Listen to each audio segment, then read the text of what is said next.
Oke, kita masuk di part pertama, desain produk di kompetensi dasar 3.1 memahami ruang lingkup desain, indikator pencapaian kompetensi, menguraikan pengertian ruang lingkup, desain produk, pengertian Despro, menjabarkan ruang lingkup desain produk. Yang keterampilannya 4.1 merumuskan ruang lingkup desain produk. Indikator pencapaian kompetensi mengelompokkan ruang lingkup desain produk.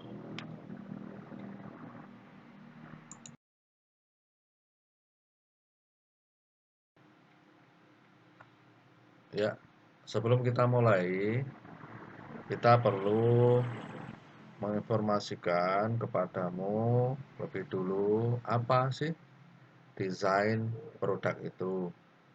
Desain adalah rancangan atau kerangka bentuk. Produk adalah hasil sebuah barang atau jasa yang dibuat untuk menambah nilai atau guna melalui proses produksi dan menjadi produk akhir produksi. Nah, oke. Ya, kita lanjutkan di contoh perancangan suatu produk. Ya. Kalau di sini kita cek di sini, sebentar saya ambilkan laser pointer. Nah, sebelum kita merancang satu kursi mobil, katanya ya, ini kursi mobil. Ini bagaimana cara merancangnya? Ini tidak langsung seperti ini, tapi dirancang. Kalau kalian nanti misalkan menggunakan pensil dulu, dirancang kira-kira seperti apa. Ini bisa ditipis-tipis, digambar tipis-tipis. Kemudian kalau sudah mulai benar, seperti ini, agak ditebalkan gitu. Kalau ini ditebalkan ke sini. Kemudian nanti kalau sudah yakin bentuknya, baru diwarna. Nah, ini. Kemudian yang bawah, perhatikan yang bawah di sini. Ini perancangan kayaknya tempat HP ya, tempat HP. Nah, di sini bisa dilihat kamu punya imajinasi merancang tempat HP gitu misalkan. Nah, ini dimulailah dari seperti ini. Membuat sketan secara kasar. Nah, tipis-tipis, tidak harus langsung terbentuk. Nah, ini jangan ada garis langsung didobeli seperti ini. Kemudian lebih diperjelas lagi, masuk ke sini. Kemudian eh, ini diperjelas juga, ini di sini. Mana yang perlu diperjelas. Kemudian baru kalau sudah yakin, baru seperti ini, diwarna, ada nuansa seperti kilaunya di HP ini, gambar HP ini. Nah, seperti itu merancang. Tidak hanya langsung gambar ini, padahal belum bisa. Jadi mulai sedikit demi sedikit. Kita lihat di luar sana, orang-orang desainer sekarang sudah beralih ke digital seperti ini. Ada pen tool-nya untuk uh, membuat gambar langsung di layar komputer ya. Ini akan sangat mudah sekali. Nah, tapi dia membuat apa? Dia punya dasar ilmu juga. Apa yang akan kita pelajari besok-besok itu, kalau kalian nanti jadi bisa, nanti ada fasilitas, misalkan nanti akan gampang menggambar dengan media digital seperti ini. Nah, ini nanti lebih lanjut dalam perancangan, misalkan ini ada handset ya. Nah, ini di sini dia akan membuat detailnya, ini ceritanya. Nah, ini ada untuk tombol tekannya, untuk tombol moodnya di wilayah mana, maka dia gambar sendiri. Kemudian detail dari headsetnya yang untuk di telinga, dia membuat detail sendiri. Seperti itu. Ini ada tulisan untuk kontak either side. Nah, ini tempat untuk kontaknya. Nah, di sini Ini juga digambar secara detail gitu ya. Ini contoh perancangan produk.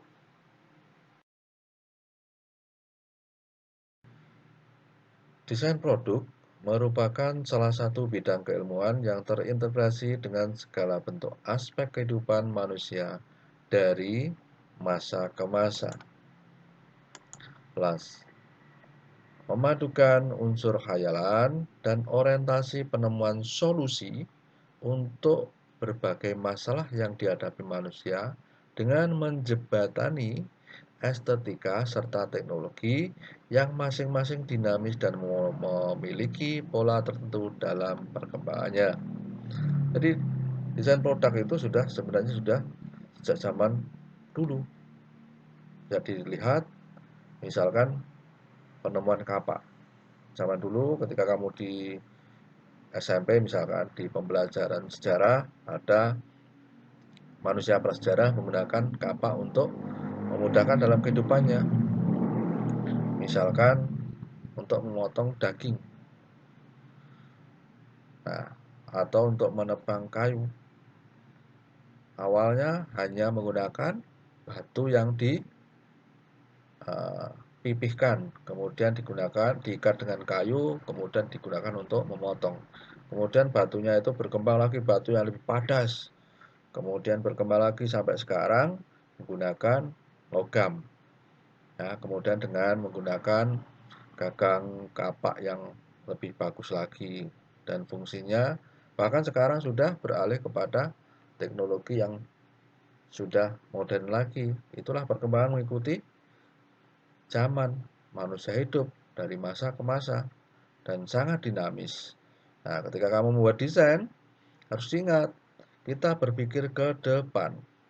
Jangan berpikir desain yang sudah ada, tapi kira-kira apa ya kita kembangkan menjadi produk baru yang bisa digunakan untuk kemudahan manusia.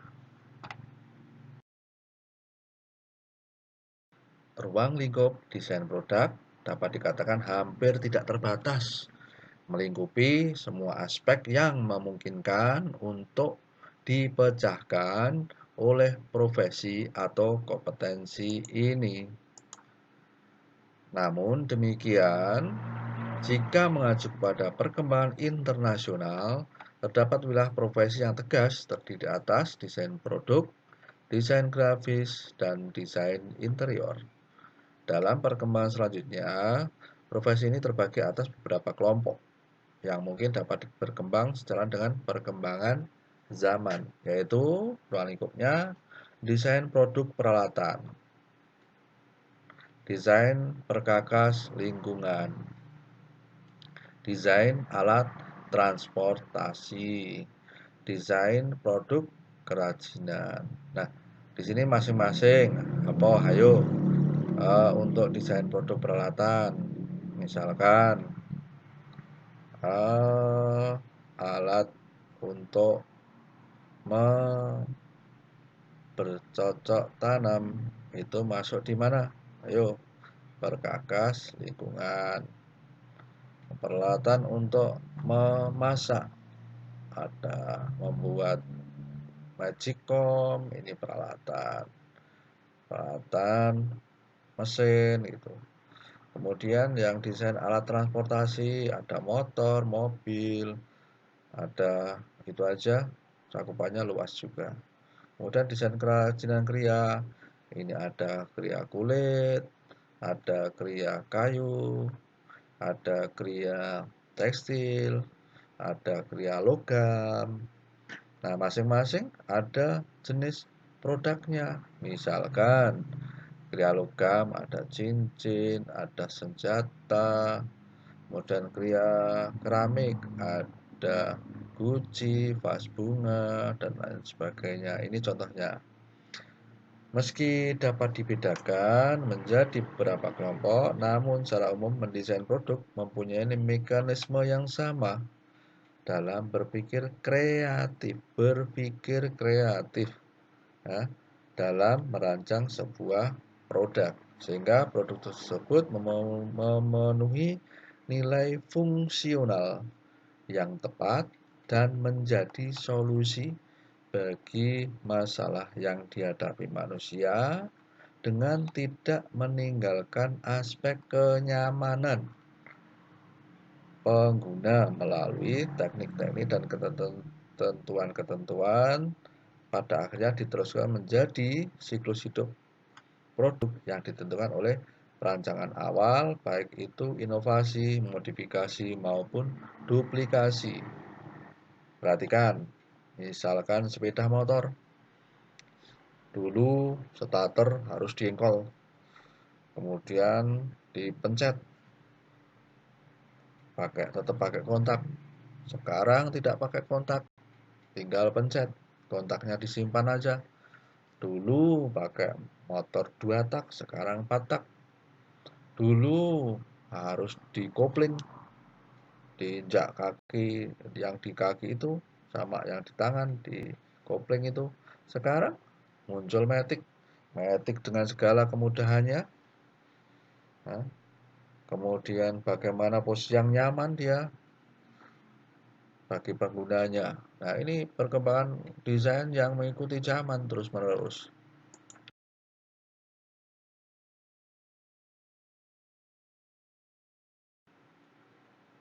Cek lagi contoh desain produk peralatan. Ayo, ini produk apa? Produk untuk membuat minuman kopi biasanya. Ya, di sini coffee maker ya, coffee maker. Nah, di sini ada proses-proses perancangan yang dijadikan satu. Ini gambarnya. Tapi kalau besok kalian misalkan merancang apa ya nanti sendiri-sendiri. Itu seperti sebelah kanan ini. Nah, ini ilustrasinya kalau desain produk seperti ini. Kalau kalian misalkan membuat imajinasi, membuat gambar seperti ini, tentu orang belum tahu ukurannya, bentuknya, dari segala sisi, kemudian kefungsiannya, kemudian mungkin tombol-tombolnya untuk apa, bentuknya tombol seperti apa. Nah, ini kalau di desain produk harus merancang ini. Kita berkhayal dulu. Oh, kita buat tingginya misalkan 30 cm, panjangnya lebarnya 25, kemudian ada alat untuk tataannya. Ini gambar tataan yang terlihat dari atas. Ada bentuk yang membulat seperti ini. Nah, ini penting. Karena apa? Karena nanti akan, oh, kita membuat produk yang mini misalkan, lebih mini mixer kopi ini, atau besar sekali gitu. Nah, ini perlu ukuran. Kita belum pernah membuat ini, tapi bagi seorang desainer dia harus berkhayal.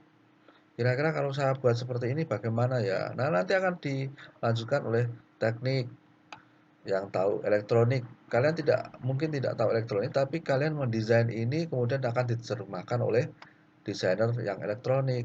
Nah, itu tidak masalah gitu. Kemudian kamu bermain misalkan di warna, ada yang warna hitam, ada yang warna merah misalkan. Nah, itu wilayah kamu ya.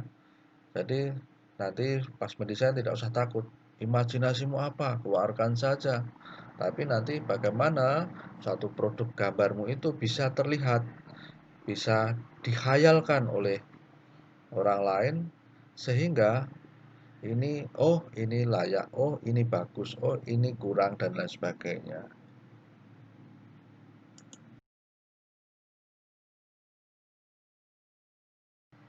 Berikutnya contoh desain alat transportasi. Ketika kalian pengen menggambar sepeda motor misalkan, tiba-tiba kamu menggambar langsung pola seperti ini. Kalau sudah bisa, ya tidak masalah. Tetapi nanti bagaimana ketika kamu menggambar, ini harus ada garis bantunya. Nah, ini proses berpikir di sini garis batu. Bannya tidak harus langsung bulat. Ini bisa dibentuk seperti ini untuk mengukur kemiringan dari bannya itu sendiri karena bentuk motornya ke sana. Ini dipikirkan ada garis-garis bantu, ini namanya garis-garis bantu. Ini garis-garis bantu, sketsa awal, sketsa kasar dulu. Semakin terlihat, maka bisa ditebalkan seperti ini. Nah, kemudian ini bisa, kalau sudah seperti ini, bisa ke sini, diberi drawing misalkan, di drawing, seperti itu.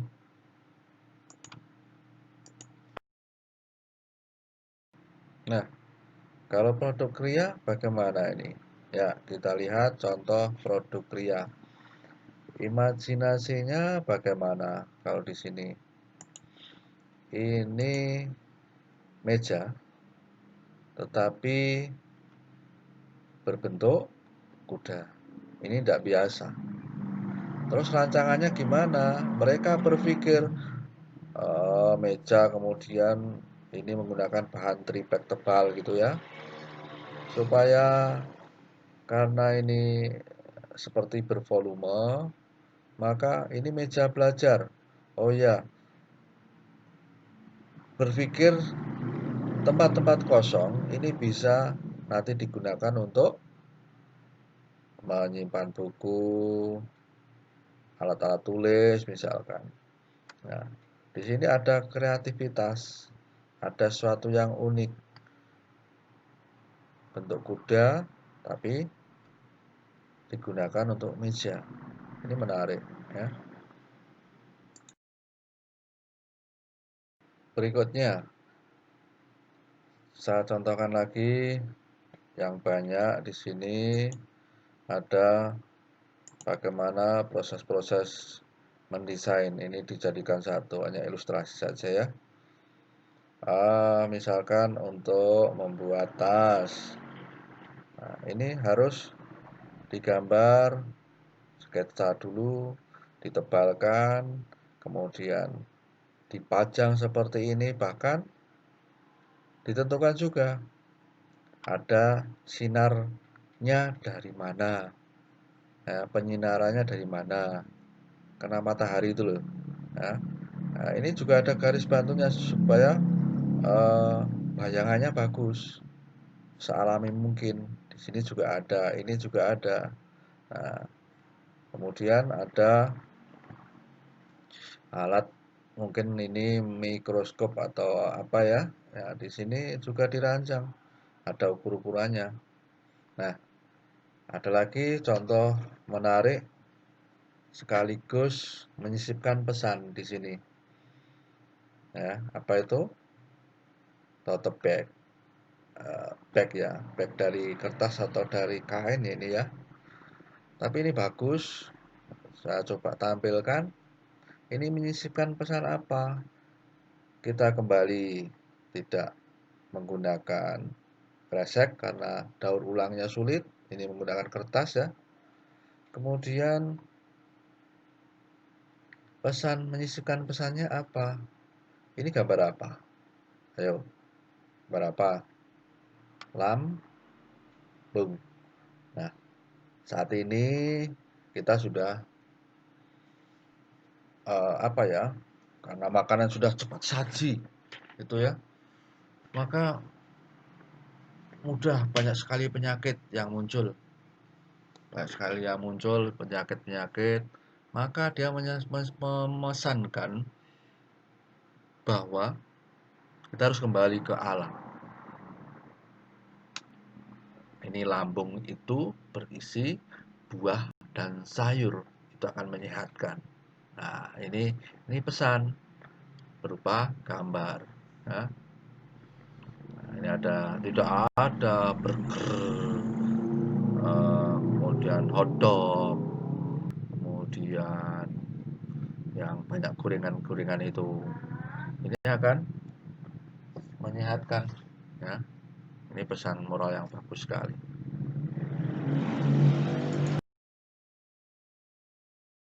Nah, ini saya tampilkan contoh hasil produk, contoh gambaran dari kakak kelasmu dulu ya. Ini gambar tas, tapi ini ketika itu untuk desain kria kulit ya. Nah, dia menggambar tas dengan ukurannya, kemudian gambar tas itu bisa dilihat dari dari bawah ini ya, bawah sini, kemudian dari samping, samping kanan, samping kiri, depan, belakang, kemudian dari atas. Nah, seperti ini. Ini mendesain namanya. Nah, sebelumnya juga menggunakan alat bantu sketsa, di sketsa dulu pakai pensil yang tipis-tipis.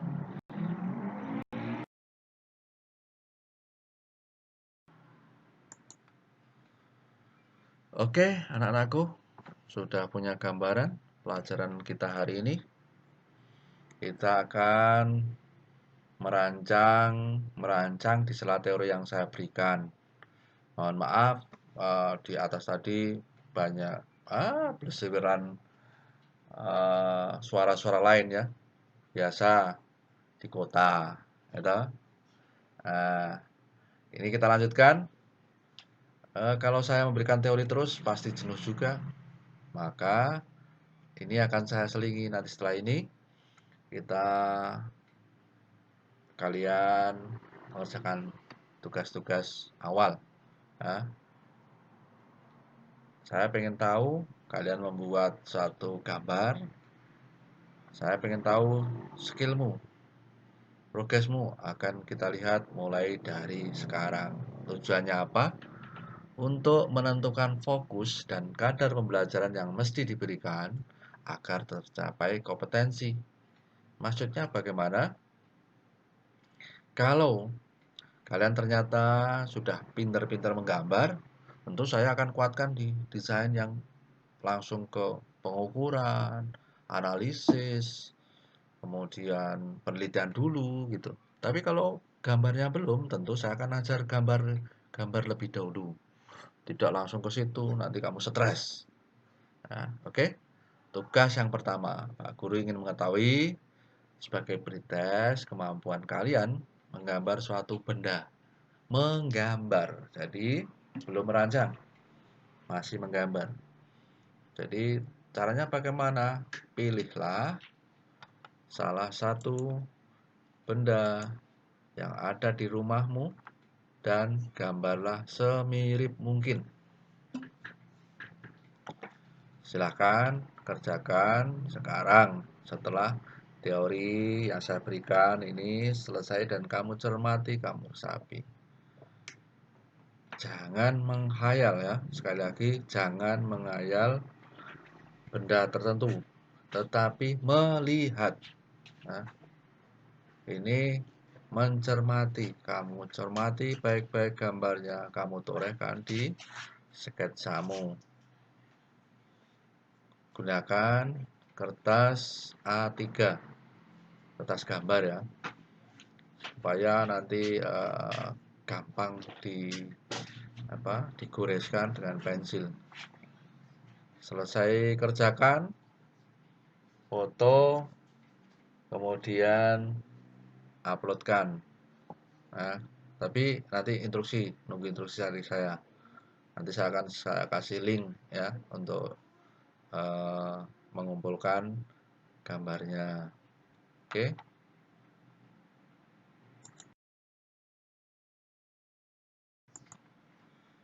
Oke, selamat belajar, selamat bekerja menggambar. Tips dulu. Ciptakan suasana tenang, jangan tegang, jangan khawatir, apalagi takut. Nanti akan beringas pada hasil gambarmu. Misalkan, aduh, menggambar saya belum bisa, gambar opo, dan lain sebagainya. Sudah, ambil bahan yang bagus untuk digambar, kamu cermati, nanti akan kelihatan. Kamu menghayal ataukah melihat? yang sesungguhnya. Ya, siapkan alat dan bahan untuk menggambar, yaitu buku gambar A3, pensil. Kemudian meja kursi dengan posisi yang aman. Artinya, kamu ketika menggambar duduk di kursi dengan nyaman, kursi yang enak, kemudian ada mejanya. Kalau nanti misalkan di bawah, ya dilapisi yang supaya nyaman ketika menggambar. Itu. Kemudian kertasnya jangan dibiasakan kucel ya. Jadi tetap pertahankan kebersihannya, pertahankan kerapiannya. Kemudian yang ketiga, posisikan benda dengan pandangan yang baik saat digambar. Jadi benda itu silahkan kamu letakkan di depanmu dengan posisi yang kamu anggap kamu lihat bagus. Nah, kemudian baru kamu lihat detail gambar tersebut. Kemudian coba gambarkan tipis-tipis. Kalau kertasnya A3, maka kamu bisa mengukur kira-kira seberapa besar gambarmu itu. Sekali lagi, gambarlah tipis-tipis, jangan tebal.